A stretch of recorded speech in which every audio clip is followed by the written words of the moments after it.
going on? What's going on, y'all? Y'all know who it is. You know what it is, man. It's your boy Big Jew, and I'm back with it. Here with another episode of Big Jew Sports Talk, man. Where sports discussion becomes sports debates and so on, man. Where we discuss the good, the bad, and the ugly. Everything and anything on this platform, man. The good, the bad, and the ugly. Anything in the sports world, your boy Big Jew touches on this platform, man. Before I get this episode off, I want to wish everybody a happy Thanksgiving once again. Happy holidays, please. No drinking and driving. Let's drink responsibly out there, man. You know what I mean? Hopefully, y'all enjoyed the 3 games for Thanksgiving. And if your team didn't play, we get this W on Sunday. My Jets face Chicago. Hopefully, we can recoup and see what's going on as far as Mike White getting his first start. And Zach Wilson, maybe he can listen and learn from the sidelines and you know, it can slow down for him when he does get a chance to get on the field once again, right? But it is what it is right now. Shout out to all my Jet fans and shout out to the Jets, man. Hopefully, we get this W this Sunday, right? So you know the mantra of this platform, man. We discuss the good, the bad, and the ugly. Everything and anything associated in the sports world, man. And, you know, I promised y'all the Penn State Predator.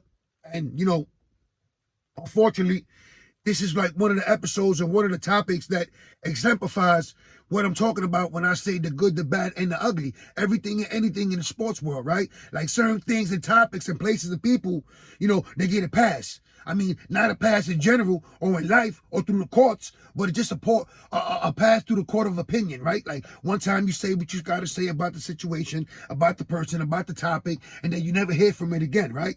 So, you know, it's not to shed light on some of these dudes or what the horrific crimes they did commit, but, you know, there's a certain element to what I wanted to do as far as my platform dealing with the sports, the good, the bad, and the ugly. Everything and anything associated in the sports world, I feel your boy Big Joe needs to touch on that, man. So this is what I do, right? So, you know, I just dropped Public Enemy #1, the Kyrie Irving, Pressure Bust Pipes, the Brooklyn Net edition, as well as You Played Yourself, Zach Wilson, Grow the Fuck Up. Respectfully. You know what I'm saying? You can all check that on the platform. I'm trying to stay more consistent and give y'all more. So, you know, I did promise y'all the Penn State Predator. And if you don't know who I meant by that, that's the whole Jerry Sandusky scandal, right? And when it rocked Penn State, it rocked the whole college football. It just rocked America in general because it was hard to the core. It was close to the heart when you really see all the details that emerge from the situation, right? Now, when you think of Penn State, you know, the first thing that comes to your mind is the late, great, legendary coach Joe Paterno, right? So, you know, all those years under his watch, you know, some say he died of a broken heart. And I'll get into that in part 2 because I want to do 2 parts to this episode, knowing how deep and, you know, how deep the situation was and just, you know, spitting facts and spitting my opinion and giving you what's on black and white, right? So, you know, I'm going to get a quick timeline and run down exactly some of the events that happened. So for the people who don't know who Jerry Sandusky is and doesn't know what happened in Penn State, you know, there's a lot of questions that remain unanswered, right? And yes, you know, Joe Paterno's no longer here. And some say he died of a broken heart.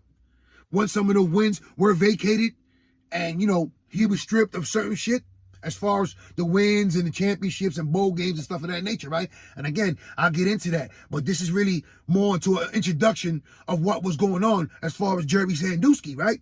So again, let me mention it again. This is part 1 of the Penn State Predator. To be on the lookout for part 2. I'm sorry for delaying between episodes, but, you know, that Zach Wilson, I had to get that off my chest. And, you know, basically you can check that out on YouTube. You played yourself. It is what it is, man.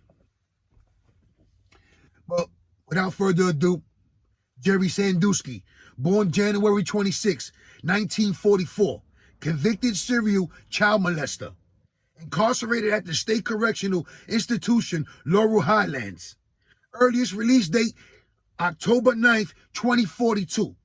From 1969 to 1999 when he retired as an assistant coach.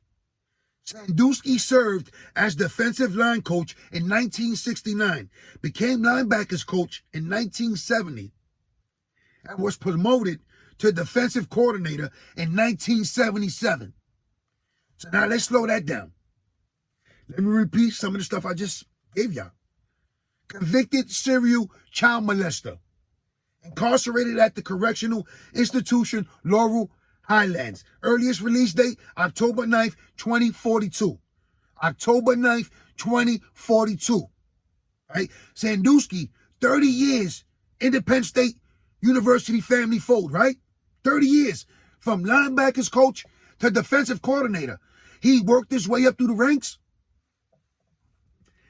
An investigation was initiated by the Pennsylvania Attorney General, into sexual abuse allegations against Sandusky in 2008. The charges were initiated at Central Mountain High School, where a student made the allegation of abuse against Sandusky. So now let's slow that down. Investigation initiated by the Attorney General after allegations, right, were made against Jerry Sandusky by a student in the Central Mountain High School. Let me repeat that one again. Central Mountain High School. So it goes back to his recruiting days as far as what he was doing to bring people into the Penn State fold, right? But it gets deeper than that. It truly is. And this is why I got to do two parts of this. The investigation reached a new level of urgency when it became apparent that the allegations were not an isolated set of incidents, but that Sandusky had a strategy to abuse vulnerable boys. So hold on. I got to read that part again, right? The investigation reached a new level of urgency when it became apparent that the allegations were not an isolated incident, but that Sandusky had a strategy to abuse vulnerable boys. So basically, you got young, impressionable young men wanting to become football players, want to get to the college level. Now here's this coach telling them a dream. This is what you need to do in order to become successful and become a college football player and look into the future possibly becoming an NFL player. If you listen to me, I'm going to show you the way. I'm going to get you the way you want to be, right? These are all high school kids now, right? 15, 16, 17-year-old, 18-year-old, all impressionable, all wet behind the ears. Some of them truly are vulnerable, have no father in the household, just want to be loved, just want to be accepted, right? So now you got this young man, a whole bunch of them, right? High school kids, being recruited, trying to live out their dream of playing college football and beyond. Now here's this coach who's supposed to be a father figure, who's supposed to, show him the ropes, show him the right way, show him the way to life. It's just preying on these young, vulnerable young men. Through his second mile organization, Sandusky would first approach potential victims, typically boys without a father figure, living at home when they were 8 to 12 years old. So look at this wicked, vindictive strategy this predator had. Ages 8 through 12. He scanned and surveyed them, see the ones without the complete family hold, the household, right? No father figure. And he'll pounce on them through his organization, the Second Mile. Subsequently, Sandusky employed classic child grooming strategies, such as offering trips to football games or bestowing gifts, which would lead to intimate touching. So he will offer these young kids gifts such as football games, presents, jerseys, etc., money. And these kids, no father figure, coming from a poverty-stricken family. They were bestowed these gifts and they didn't know how to accept it. So, he is all touchy. And that was the first stage, right? That was the first stage of a creep, reaching first base, right? So now he has them in their web like a spider, luring them in, right? Here's a gift. Here's a game. Let's go to the game. Are you excited? Free touchy for this sick fuck, right? This is what he was doing. There is no legend no more, right? He's a convicted child serial molester, right? This form of manipulation is generally the modus of operation of pedophiles as a ploy to build trust while invading personal boundaries. Let me read that again for y'all. This form of manipulation is generally the modus operation of pedophiles as a ploy to build trust while invading personal boundaries, all part of instilling confusion leading up to the sexual abuse. While invading personal boundaries, all part of instilling confusion leading up to the sexual abuse. Look how vindictive and calculated and strategic this man was with these young, vulnerable, impressionable young men, ages 8 through 12. How sick was this man, right?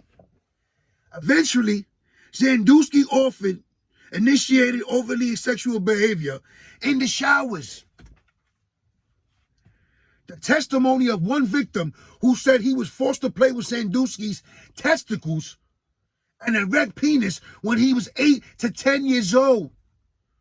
So he waited for the right time, which is most important, appropriate for him, was the shower time, right? To make his move, to make his play.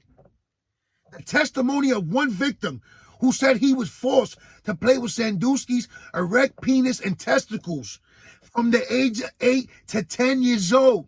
How sick of a man was this guy, right? The poor kid was too young to even understand what an erect penis meant, prosecutors determined. So he didn't know what a stiffy was. 8 to 10 years old.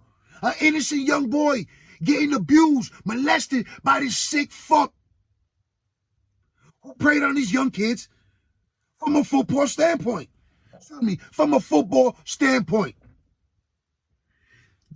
On November 4th, 2011, a grand jury that had been convened in September 2009 or earlier indicted Sandusky on 40 counts of sex crimes against young boys.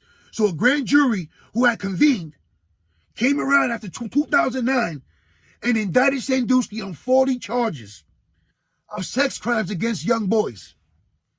The indictment came after a 3-year investigation that explored allegations of Sandusky having inappropriate contact with underage boy over the course of 4 years.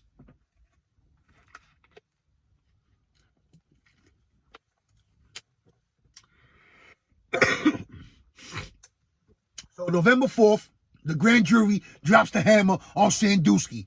40 charges of indictment, of sex crimes against underage boys, ages from 8 and up. The indictment came after a 3-year investigation that explored allegations of Sandusky having inappropriate contact with underage boys. So like I mentioned earlier, he would give them gifts, invite them to games, go to the camp, probably sleepaways and all this crazy shit. Get these kids all riled up, emotional, never having this gift, never been going to a game, stuff like that. Overwhelm these young, vulnerable kids and would touch them, and it got creepier and creepier, right? Beginning when the boy was 10, the boy's parents reported the incident to the police in 2009. So one of the victims finally came out, confessed to his parents what was going on. The parents immediately reported to the police in 2009. The grand jury identified 8 boys who have been singled out for sexual advances of sexual abuse assaults by Sandusky taking place from 1994 through 2009.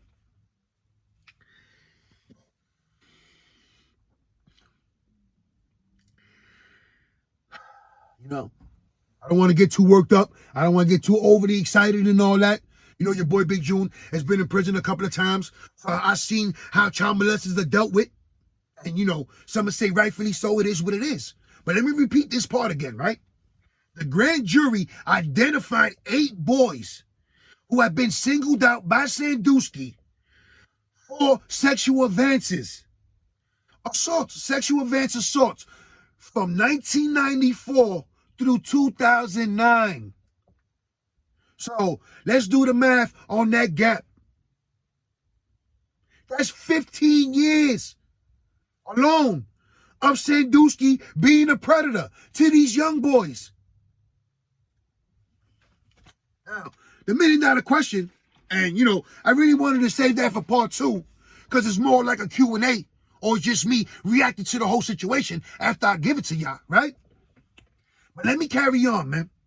At least 20 of the incidents allegedly took place while Sandusky was still employed by Penn State. According to the first indictment in 2002, assistant coach Mike McQuarrie, then a Penn State graduate assistant, said he walked in on Sandusky anally raping a 10-year-old boy. Let me slow that down again. Let me repeat that again. According to the first indictment, in 2002, assistant coach Mike McCrary walked in on Sandusky anally raping a 10-year-old boy. Now, the background on McCrary, at the time an assistant coach, then a Penn State graduate assistant. So he's in the locker room. He's in the fold. He knows what's going on behind the scenes. So he's seen Jerry Sandusky anally raping a 10-year-old boy in the showers and steps out and tells Joe Paterno. The next day, McCrary reported the incident to head coach Joe Paterno. Later, while testifying during the trial, McCrary spoke about what he had relayed to Paterno. I told him, and I want to make sure that I'm clear, I made sure he knew it was sexual and wrong. So let me repeat that again.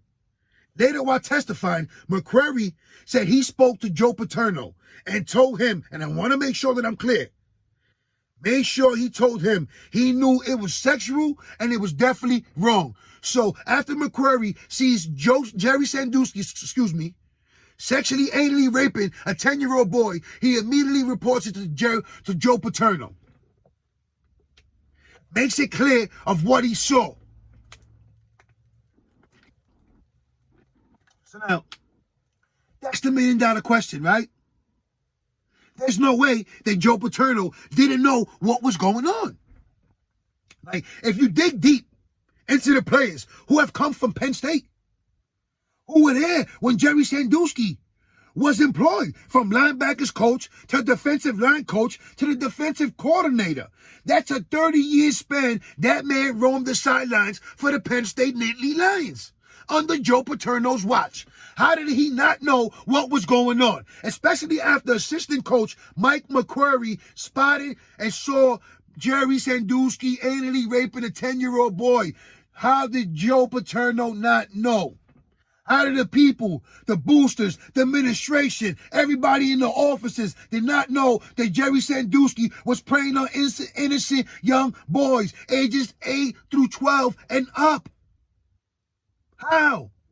Now, this is definitely part 2, because there's more to the story. It's more to the trial. I want to get into some of the stuff that actually was said during the trial, besides Mike McCrary. Now, at least 20 of the incidents allegedly took place while Sandusky was still employed by Penn State. I had to read that nugget again, because if you just listen to what I said, 30 years that man, Jerry Sandusky, roamed the sidelines for Penn State.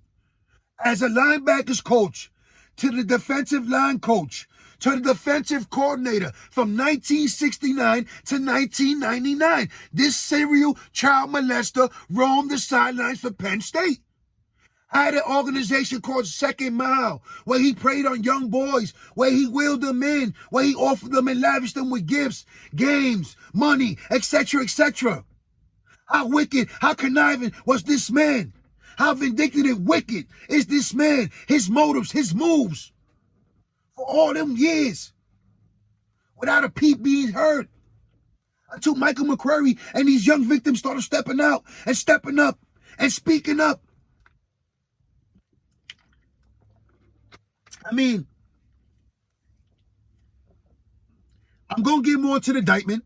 That's part of 2. I got to give you more what's on black and white, because your boy Big June, he has a logic and he has a metaphor he's been saying since he was a young boy. You can't go against what's on black and white. And that's really what it is. So, I got to read this part again, man.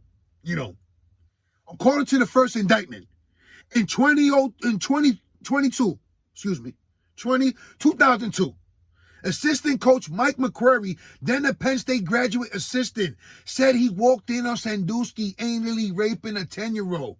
The next day, McCrary reported the incident to head coach Joe Paterno. And he stated when he spoke to Joe Paterno, he made it clear that it was sexually and it was wrong. I mean, for some of you young sports fans that don't know what really goes on behind the scenes, it's a lot of wickedness in the sports world. It's a lot of things that go on volatile in the college rankings as well. So, how long was this man preying on these young boys? Obviously, he was in the fold for 30 years. 30 years. No one seen it. No one knew what was going on. Everybody turned a blind eye. Everybody turned a cheek. No one cared what was happening to these young boys. Again, like I mentioned earlier in the episode, man, this is the first part to it, man. There's more to this story of the Jerry Sandusky scandal, the Penn State Predator, right? This is part one. And part two, I want to get into more detail and talk about Joe Paterno, right? And get into some of the vacated wins and the bowl games, and he was stripped of certain wins, of career wins and all that. I'll get into that, right? But I'll get into more of the aftermath as well. You know, so this episode here was just giving y'all an introduction of who Jerry Sandusky was and what he was doing to these young men, these young boys, because they were 8 years old. You know, he plotted strategically on these young boys. Oh, this one doesn't have a father. This is a broken home. I could take advantage of this one. He was licking his lips and shaking his hands, right? Rubbing his hands like a sick fucking creep.